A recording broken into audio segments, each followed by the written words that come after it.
Louvado seja o nosso Senhor Jesus Cristo, para sempre seja louvado.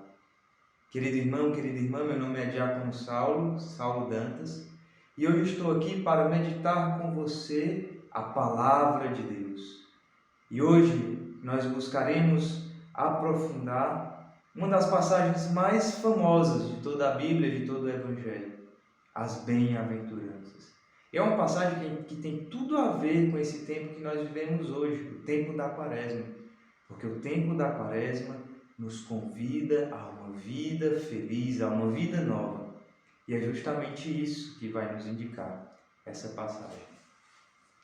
Antes de mais nada, eu queria convidar você a pegar a sua Bíblia agora e nos acompanhar na leitura orante dessa palavra. Vamos lá? Mateus capítulo 5, versículos de 1 a 12. Vendo ele as multidões, subiu a montanha. Ao sentar-se, aproximaram-se dele os seus discípulos, e pôs-se a falar, e os ensinava, dizendo: Bem-aventurados os pobres em espírito, porque deles é o reino dos céus. Bem-aventurados os mansos, porque herdarão a terra. Bem-aventurados os aflitos, porque serão consolados. Bem-aventurados os que têm fome e sede de justiça, porque serão saciados. Bem-aventurados os misericordiosos, porque alcançarão misericórdia. Bem-aventurados os puros no coração, porque verão a Deus. Bem-aventurados os que promovem a paz, porque serão chamados filhos de Deus. Bem-aventurados os que são perseguidos por causa da justiça, porque deles é o reino dos céus. Bem-aventurados sois quando vos injuriarem, vos perseguirem, e mentindo disserem todo mal contra vós por causa de mim. Alegrai-vos e regozijai-vos, porque será grande a vossa recompensa nos céus, pois foi assim que perseguiram os profetas que vieram antes de vós. Palavra da salvação, glória a vós, Senhor. Querido irmão, antes de aprofundar um dos versículos, é importante que nós coloquemos essa palavra, essa passagem, no contexto do Evangelho de São Mateus. Nós estamos no Evangelho de São Mateus, e aqui São Mateus quer apresentar Jesus como o novo Moisés. E temos vários indícios a respeito disso. Primeiro, Jesus sobe a montanha. E foi na montanha também que Moisés recebeu das mãos de Deus a lei. O próprio Evangelho de São Mateus, por exemplo, ele é estruturado em 5 grandes discursos. Esse é o primeiro deles, o Sermão da Montanha, e o maior deles. Esses cinco discursos nos remetem, por exemplo, ao Pentateuco, que, segundo uma antiga tradição, foram os livros escritos por Moisés.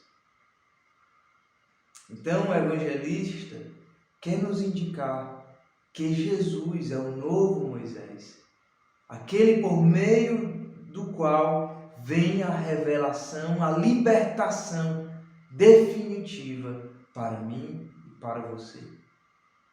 Um outro detalhe aqui, que pode passar despercebido, mas tem tudo a ver com a figura de Moisés, é o fato de que Jesus se senta. O evangelista observa: ao sentar-se, aproximaram-se dele os seus discípulos.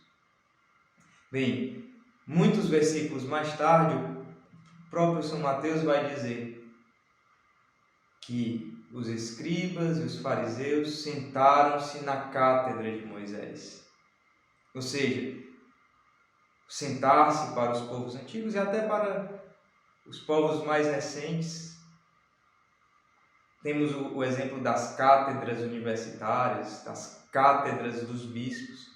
Sentar na tradição bíblica quer dizer uma postura de autoridade. Então Jesus senta-se para ensinar o seu povo.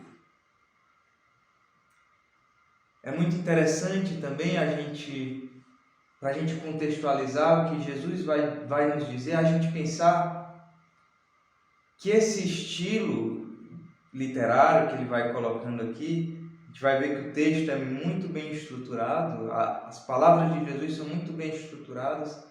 É um estilo que já existia das bem-aventuranças. Não foi inventado totalmente por Jesus.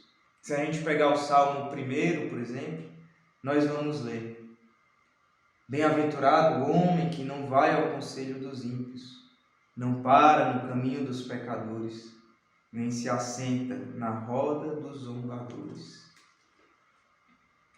Bem, Jesus traz uma novidade, nós vamos ver, mas ele colhe daquilo que o próprio Espírito já havia inspirado aos homens de Deus, aqueles que haviam colocado por escrito as palavras do próprio Senhor.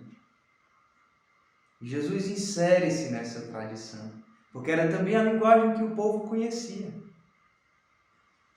E é interessante, já antecipando uma dimensão que nós vamos comentar mais na frente, que essa palavra, como vem escrita no grego, bem-aventurados, é escrita, a palavra correspondente no grego é makarioi. E se a gente pensar bem, existe uma palavra que nós conhecemos bem e que nós utilizamos constantemente na linguagem de pregação e de interpretação das Sagradas Escrituras, na linguagem teológica, que é uma palavra, que é a palavra kairos. A palavra makarioi, que quer dizer bem-aventurados, tem a mesma raiz da palavra kairos. Ou seja, bem-aventurado, feliz é o homem que sabe ler os sinais dos tempos e sabe responder a ele. Kairos é o tempo da graça. Bem-aventurados seremos nós, eu e você, se soubermos ler os sinais dos tempos, se soubermos viver bem o tempo presente, se soubermos viver bem a quaresma, se soubermos viver bem o tempo de pandemia. Isso que nós vamos ler agora, isso que nós vamos meditar agora, quer justamente nos ensinar a viver bem o tempo presente. E viver bem o tempo presente é questão de felicidade para mim e para você. Bem, vamos lá para a estrutura do texto, né? As bem-aventuranças propriamente ditas são 9. Podemos dizer 8 mais 1, porque a última ela é um pouco diferente das demais. Muda até a pessoa, muda até a conjugação. Até a 8ª bem-aventurança, Jesus vem falando na terceira pessoa do plural. Ou seja, eles, bem-aventurados os pobres, bem-aventurados os mansos. E de repente, na 9ª bem-aventurança, Jesus muda para a segunda pessoa do plural, ou seja, vós, vocês. Felizes sois quando vos injuriarem. Então, nós podemos perceber facilmente que as 8 primeiras bem-aventuranças, elas são mais bem estruturadas, elas seguem uma lógica estrutural. E qual é essa lógica? Ela é basicamente composta de 4 partes, certo? Primeira parte, que se repete sempre, que é bem-aventurados. Bem-aventurados, bem-aventurados, bem-aventurados. Todas começam com bem-aventurados. Depois, apresenta uma situação, uma condição de uma pessoa. Bem-aventurados os pobres. Bem-aventurados os aflitos. Bem-aventurados os misericordiosos, e por aí vai. Depois um porquê, segue sempre a palavra porquê, que no grego é roti. E é interessante que aqui a gente já pode fazer um primeiro aprofundamento sobre a estrutura. Normalmente a gente pode cair no risco de achar que a bem-aventurança, a felicidade, decorre simplesmente da primeira parte da sentença. Eu sou feliz porque sou pobre. Eu sou feliz porque sou manso. E sim, isso é verdade. Eu sou feliz porque choro. Eu sou feliz porque sou aflito. Já que a gente acha um pouco estranho, né? Mas essa palavra porque indica e lança também para a promessa. Nós não podemos não ligar, nós não podemos desconectar a situação apresentada da promessa. Bem-aventurados os pobres em espírito, porque deles é o reino dos céus. E aí, a quarta parte da nossa estrutura, uma promessa. Para nós, queridos irmãos, que vivemos o Kairos, que vivemos na graça de Deus, que vivemos o tempo da graça de Deus, que vivemos esse tempo favorável da Quaresma, a felicidade, a bem-aventurança, seremos bem-aventurados, Macai, se compreendermos que o tempo presente foi já penetrado pela eternidade. E que por isso nós vivemos uma situação paradoxal. Nós choramos, mas seremos consolados pelo Senhor. Nós somos tidos pelos mais pobres, mais miseráveis, e no entanto nós enriquecemos a muitos. E aqui já vai se desvelando o sentido profundo desse texto. Esse texto é nada mais, nada menos do que a imagem do discípulo de Jesus. Nada mais, nada menos deveria ser pelo menos nada mais, nada menos do que o meu retrato, do que a minha carteira de identidade cristã, do que a sua carteira de identidade cristã. Isso é claro, por exemplo, quando a gente pega as cartas de São Paulo, quando a gente pega, por exemplo, 2 Coríntios, capítulo 6, versículos de 8 a 10, São Paulo fala assim de uma forma muito bela, assim, é um paralelo muito claro com as bem-aventuranças, falando dos discípulos. Ele diz: somos tidos como impostores, e não obstante somos verídicos, como desconhecidos, e não obstante conhecidos, como moribundos, e não obstante eis que vivemos, como punidos, e não obstante livres da morte, como tristes, e não obstante sempre alegres, como indigentes, e não obstante enriquecendo a muitos, como nada tendo, embora tudo possuamos. Essa, querido irmão, querida irmã, é a nossa imagem. Nós deveríamos nos reconhecer profundamente na leitura desse texto.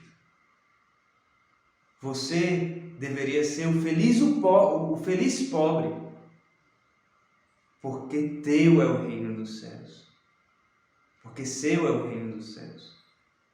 Você deveria ser o feliz manso, o bem-aventurado manso, porque você herdará a terra.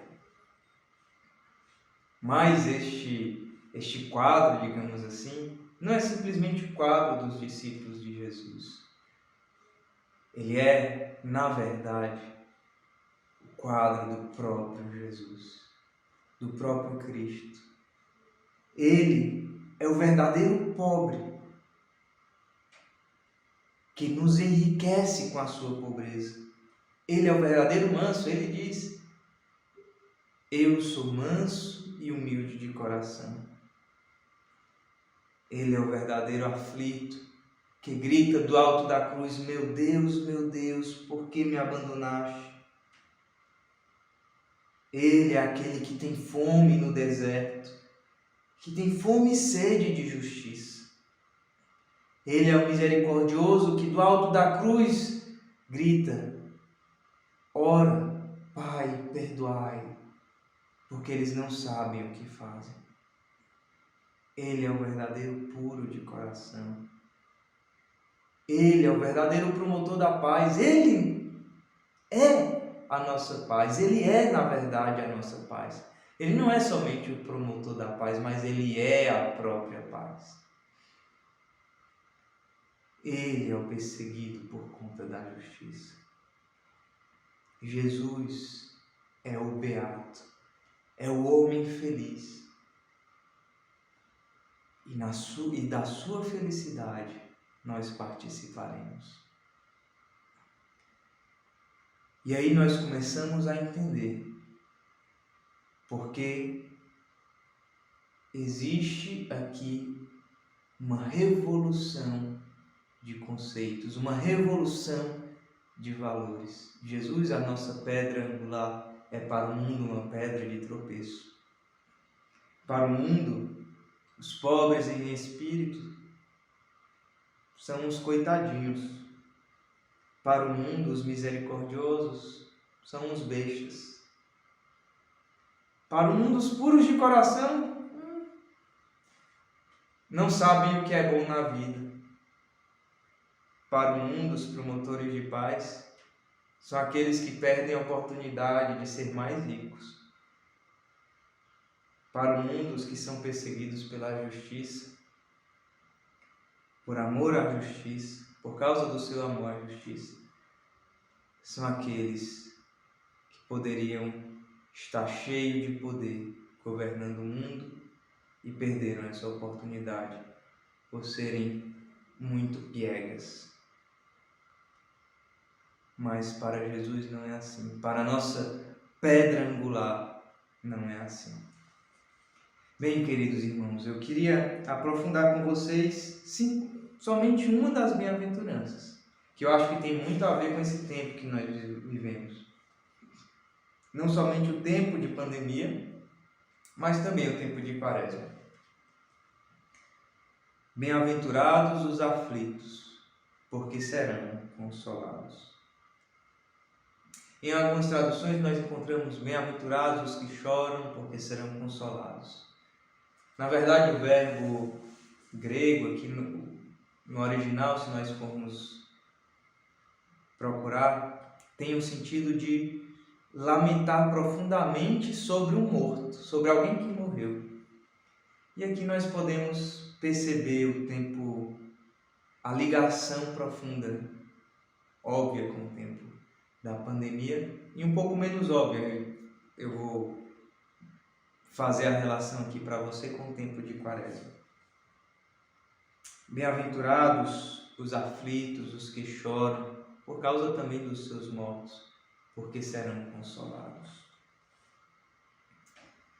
Existe um salmo, o Salmo 42, que diz o seguinte: o meu pranto é o meu alimento. O meu pranto é o meu alimento. É muito bela a figura, até do ponto de vista literário. O meu pranto é o meu alimento. Por quê? Porque é como quando alguém está muito triste, normalmente perde o apetite, não é? Com muita frequência isso acontece. O meu pranto é o meu alimento. Porque é como se a pessoa comesse as próprias lágrimas, comesse o próprio pranto, e por isso já ficasse saciado. E aí não tinha mais fome. Não teria mais fome. Mais uma vez, rezando com essa passagem, eu fiquei me questionando se não existia ali uma outra mensagem, se não poderia existir ali nessa passagem algo de mais profundo. E a resposta que Deus me deu foi que sim. Existe algo de energético, de vital, de doador de energias espirituais, digamos assim, no pranto, nas lágrimas. Existe, antes de tudo, algo de verdadeiramente salutar na compaixão, no fato de ser capaz de chorar com os que choram, de sofrer com os que sofrem. Existe algo de verdadeiramente consolador, existe algo que torna o homem verdadeiramente feliz quando ele é capaz de chorar a dor do seu irmão, a dor daquele que está ao seu lado. E nós podemos nos questionar agora, se nós por um acaso não perdemos essa capacidade, se nós por acaso não estamos tão voltados para nós mesmos, tão voltados para nós mesmos, que acabamos por ter um coração de pedra, incapaz de comover-se com a dor do outro. E a propósito disso, eu escutei ultimamente 2 belos testemunhos. Porque de nada adiantaria simplesmente chorar a dor do outro sem uma ação correspondente, sem responder àquela dor, sem ofertar algo em vista de consolar aquele coração doloroso. E aí as lágrimas da compaixão se tornam lágrimas de oferta. Lágrimas de compaixão que se tornam lágrimas de oferta. Eu escutei 2 belos testemunhos sobre isso. Primeiro, uma mãe que ficou sabendo que uma família que tinha uma filha com câncer e precisava de um remédio muito raro, muito difícil de se conseguir,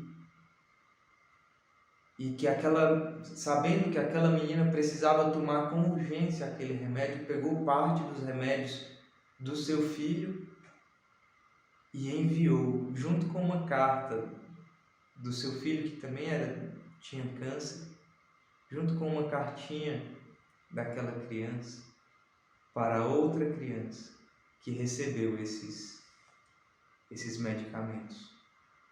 Aquela mãe era consciente de que, de uma certa forma, estava colocando em risco a vida do próprio filho para salvar a filha de uma outra mãe.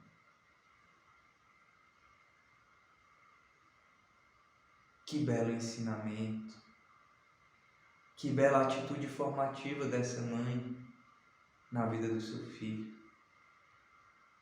Que bela caridade.